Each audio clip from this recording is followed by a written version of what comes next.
জীবনে সঠিক সময় কখনোই আসে না। যখন আপনি শুরু করে দেন সেটাই সঠিক সময় তৈরি হয়ে যায়। মানুষ সফল হতে তখন শুরু করে যখন সে দুনিয়াকে না নিজেকে বদলাতে শুরু করে। যে যাই বলুক তাতে আপনার কিচ্ছু এসে যায় না, কারো কোনো কথায় আপনার খারাপ লাগে না। যদি আপনি নিজেকে এতটা বদলাতে পারেন, এতটা পরিবর্তন করতে পারেন, তাহলে পাক্কা একদিন আপনি সফল হতে চলেছেন। আপনার আশেপাশে যারা আছে তারা খারাপ কি ভালো সে বিচার করা ছেড়ে দিন। আপনি শুধু নিজেকে ভালো থেকে আরও ভালো বানাতে থাকুন। দুনিয়াতে সব কিছুই আপনার নজরে ভালো লাগতে শুরু হয়ে যাবে।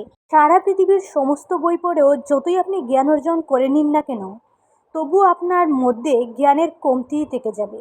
যদি আপনি নিজের ভিতরে আত্মজ্ঞান অর্জন না করতে পারেন, নিজেকে না জানতে পারেন, বাইরের কোনো জিনিস আগে এগানোর জন্য আপনাকে বাধা দেয় না, আপনার ভিতরে চিন্তাভাবনাই আপনাকে থামিয়ে দেয়। তাই পরিবর্তনের বাইরে করার বদলে নিজের ভিতরে করুন। নিজের ভিতরে সাহসকে কখনোই দেখাবেন না আপনার সামনে বই কত বড় আছে, বরং সুযোগ পেলে সেই বইকে দেখান আপনার ভিতরে সাহস কতটা আছে। সমস্যা যতই বড়ই হোক, আপনি তার সমাধান করতে পারবেন। হেরে যাওয়ার বইতে যদি আপনি স্বপ্ন দেখা ছেড়ে দেন, তাহলে আপনি শক্তিশালী না, আপনি একজন কমজোরি মানুষ। তবে যদি জীবনে সফল হতে চান, আপনাকে এতটা কমজোরি হলে চলবে না। বাধা বিপত্তির সমস্যাকে দেখে থেমে গেলে হবে না। মনে রাখবেন, জীবন প্রত্যেকটি লুজারকেও লেজেন্ড হওয়ার একটা সুযোগ অবশ্যই দেয়। তাই সমস্যার অজুহাত দেখিয়ে আপনার সামনে আসা সুযোগগুলোকে চলে যেতে দেবেন না।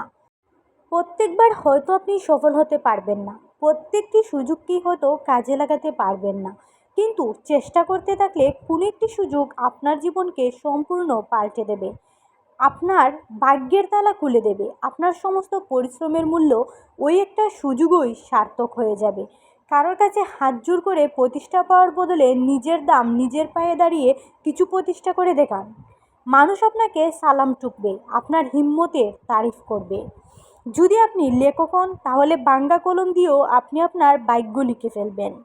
আর যদি আপনি পাঠক হন, তাহলে সারা জীবন অন্যের কাহিনী পড়তে পড়তেই জীবন কাটিয়ে যাবে।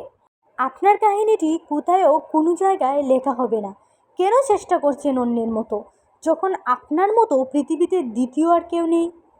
আপনার পরিচয় তৈরি হবে আপনার চরিত্র দিয়ে, অন্যের চরিত্রকে নকল করে না। ভিডিওটি ভালো লেগে থাকলে একটি লাইক করে দিন। চ্যানেলে নতুন হয়ে থাকলে সাবস্ক্রাইব করে রাখুন, প্রতিদিন একবার করে নিজেকে চার্জ করার জন্য।